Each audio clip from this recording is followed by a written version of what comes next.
ஸ்ரீ குருப்பியோ நம. ஸ்ரீ மகாபரிவாச்சரணம் மகாபரிவாச்சரணம் மகாபரிவாச்சரணம். இன்னைக்கு தெய்வத்தின் குரல் பாகம் 3 ஆச்சாரமும் ஆகாரமும் என்ற தலைப்பில் பெரிவா சொல்கிறத மேலே வாசிக்கிறேன். இது பக்கம் 646 ஆரம்பிக்கிறது. வேதம்தான் நம் மதத்துக்கு பிரமாண நூல். வேதத்துக்கும் சிரசில் இருப்பது உபனிஷத். அதிலே ஒரு உபனிஷத்தில் ஆத்மா பிரம்மம் என்று நமக்கு புரியாத தத்துவங்களை சொல்கின்றனவே, அந்த உபனிஷத்துக்களில் ஒன்றிலேயே நம் மதத்தை அடுப்பங்கரையாகத்தான் ஆக்கி வைத்திருக்கிறது. நாரதர் சனத்குமாரிடம் போய் ஆத்ம வித்தியை உபதேசிக்க சொல்கிறார். அப்பொழுது சனத்குமாரர் ஆகார சுத்தோ சத்த சுத்தி என்றுதான் முடிக்கிறார். உபனிஷத்திலேயே இந்த விஷயம் இருக்கிறது. தூய உணவில் ஆரம்பி, அதுதான் குணம் தூய்மையாவதற்கு வழி. இப்படி சித்தசுத்தி ஏற்பட்ட பின்தான் படிப்படியாக ஈஸ்வர ஸ்மரணம், கட்டுக்கள் விடுபட்ட மோட்சம் எல்லாம் சித்திக்கும் என்று சனத்குமாரரே கிச்சன் ரிலிஜியனில் தான் உபதேசத்தை கொண்டு போய் முடிக்கிறார். அந்த முடிவுதான் ஆகார சுத்தி தான் சாதனைக்கு ஆரம்பம், அடிப்படை. அதனால் அடிப்படை கல்வி ஆதார கல்வி என்று பெரிசாக சொல்லிக்கொண்டு இப்பொழுது செய்வதில் ஜீவாதாரமாக எல்லா பண்புகளுக்கும் ஆதாரமாக இருக்கிற ஸ்வயம்பாக போதனையை சேர்த்து விட வேண்டும் என்கிறேன். அரசியல் தலைவர்களாகவும் சமூக தலைவர்களாகவும் இருக்கப்பட்டவர்களும் ஆதார கல்வியில் சமையல் திட்டத்தை சேர்க்க வேண்டும் என்று என்கிறார்கள். ஆனால் எல்லா பசங்களுமாக சேர்ந்து எல்லா பசங்களுக்குமாக சமையல் பண்ணி எல்லோருமாக சேர்ந்து சாப்பிட வேண்டும் என்கிறார்கள். இதிலே குணத்தின் அபிவிருத்திக்கு ஒன்றுமில்லை.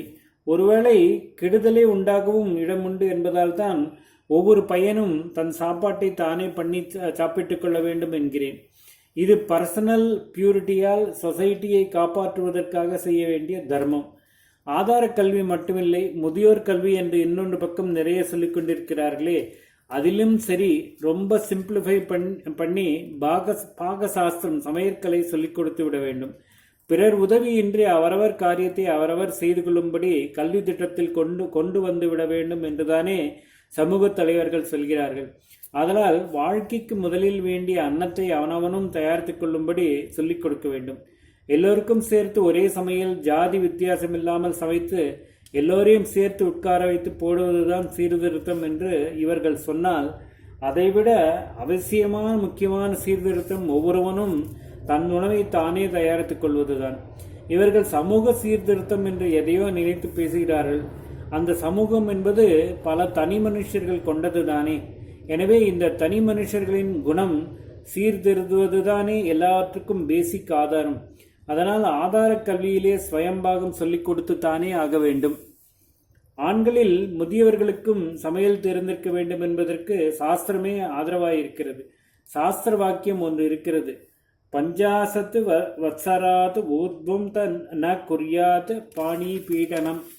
பாணி பீடனம் என்றால் பாணி கிரகணம், அதாவது கல்யாணம். பஞ்சாசத் என்றால் 50 வயசுக்கு மேலே கல்யாணம் பண்ணி கொள்ளக்கூடாது என்பது இந்த வாக்கியத்தின் அர்த்தம். முதல் பெண்டாட்டி தவறிவிட்டால் 50 வயசுக்கு அப்புறம் கூட இரண்டாவது கல்யாணம் செய்து கொள்கிறவர்கள் சமையலுக்கு ஆள் இல்லை என்ற காரணத்துக்காகவே அப்படி செய்வதுண்டு. ஸ்வயம்பாகம் தெரிந்துவிட்டால் வானப்பிரசத்துக்கு போக வேண்டிய திசையில் சமையலை ஒரு காரணமாக சொல்லிக்கொண்டு மறுபடி தாம்பத்தியத்துக்கு திரும்புகிற ஆபாசம் நடக்காமல் இருக்கும். சாஸ்திரத்தை மீறின தோஷம் சம்பவிக்காமல் இருக்கும். இப்படியேதான் பிரம்மச்சரியாகவே இருக்க வேண்டும் என்று நினைக்கிறவர்களிலும் சில பேர் ஓடி ஆடி அலைகிற மத்திய வயசு வரை வீட்டில் அம்மா சமைத்து போட்டோ ஓட்டலிலேயோ சாப்பிட்டு கொண்டிருந்து விட்டு ஓய்ந்து உட்கார்கிற போது அம்மா போயிட்டாலே, இப்பொழுது முன்மாதிரி ஓட்டல் சாப்பாடு ஒத்துக்க மாட்டேன் என்கிறது என்று சமையலுக்காகவே சகதர்ம இல்லை, தர்மத்துக்காக இல்லை, வயிற்றுக்காக நாக்குக்காக பிரம்மச்சரியத்தை விட்டுவிட்டு பெண் தேடி போகிற அசங்கியமும் ஸ்வயம்பாக அனுஷ்டானம் இருந்துவிட்டால் ஏற்படாது.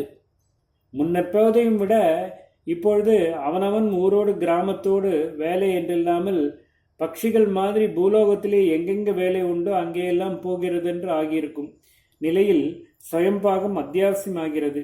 சுத்தத்துக்கு சுத்தம், சத்துவத்துக்கு சத்துவம்.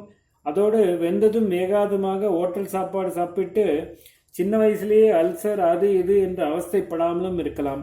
பொங்கல், சின்னதாக ரொட்டி, இதைவிட லேசாக அடுப்பு தணலிலே கோதுமை மாவுருண்டையை காய்ச்சி அதை அப்படியே வேக பண்ணுவது என்று அவனவனும் பண்ணிக்கொண்டால் வியாதியே வராது. இப்பொழுது கணக்கு வழக்கமில்லாமல் வியாதிகள் தான் சர்வ வியாபகமாக இருக்கின்றன. உணவு முறையில் உண்மை சீர்திருத்தம். 10-20 சாமான் வைத்து கொண்டால் தான் சமையல் என்று நம் சீமையில் ஆகியிருப்பதை மாற்ற வேண்டும். இதுதான் சீர்திருத்தம். ஏதோ நிர்பந்தம் மாதிரி ரசம், கறி, கூட்டு, குழம்பு என்று பிரதிவேளையும் சாப்பிட்டாக வேண்டும் என்று நினைத்து கொண்டிருக்கிறோம்.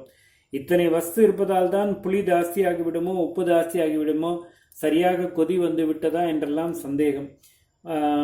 வறுக்கிறதை எப்பொழுது நிறுத்த வேண்டும், மாவு எப்பொழுது கரைத்து விடணும், எவ்வளவு கரைத்து விடணும் என்றெல்லாம் யோசனை. இந்த வேண்டாத சிரமங்கள் இல்லாமல் லேசான ரீதியில் லைட்டாக ஆகாரத்தை ஆக்கிக்கொள்ள வேண்டும். பூரியை தட்டி போட்டு பாலை விட்டுக்கொண்டு சாப்பிடுவதனால் அதை 10 நாட்களுக்கு கூட கெடாமல் வைத்துக்கொண்டு வயிற்றுப்பாட்டை தீர்த்து கொள்ளலாம். வயிறு நன்றாக ரொம்பும், வியாதி வராது, சரீரத்துக்கே சௌகரியம். நாள் கணக்கில் பிரயாணம் பண்ணும்போது கூட கண்ட இடத்தில் கண்டதை தின்னாமல் இந்த மாதிரி பற்றுப்படாத பூரி, சத்துமா இதுகளை கொண்டே காலம் தள்ளிவிடலாம். அரிசியை களைந்து உலர்த்தி சிவக்க வறுத்து அரைத்து வைத்துக் கொள்வதே சத்துமா. சத்து என்பதே அதன் சரியான பெயர். ஆனால் உடம்புக்கு நல்ல சத்து தருவதாலும் சத்துவகுணம் ஊட்டுவதாலும் அந்த பேரை சத்துமா என்று ஆக்கியிருப்பதிலும் அர்த்தம் இருக்கிறது. அதிலே மோரை விட்டோ பாலை விட்டோ சாப்பிடலாம். கொஞ்சம் சாப்பிட்டால் கூட புஷ் என்று ஊறிக்கொண்டு பசியடங்கி புஷ்டியாய் இருக்கும். ஓம் ஸ்ரீ குருப்யோ நமஹ. ஸ்ரீ மகாபரிவாஜரணம் மகாபரிவாஜரணம் மகாபரிவாஜரணம்.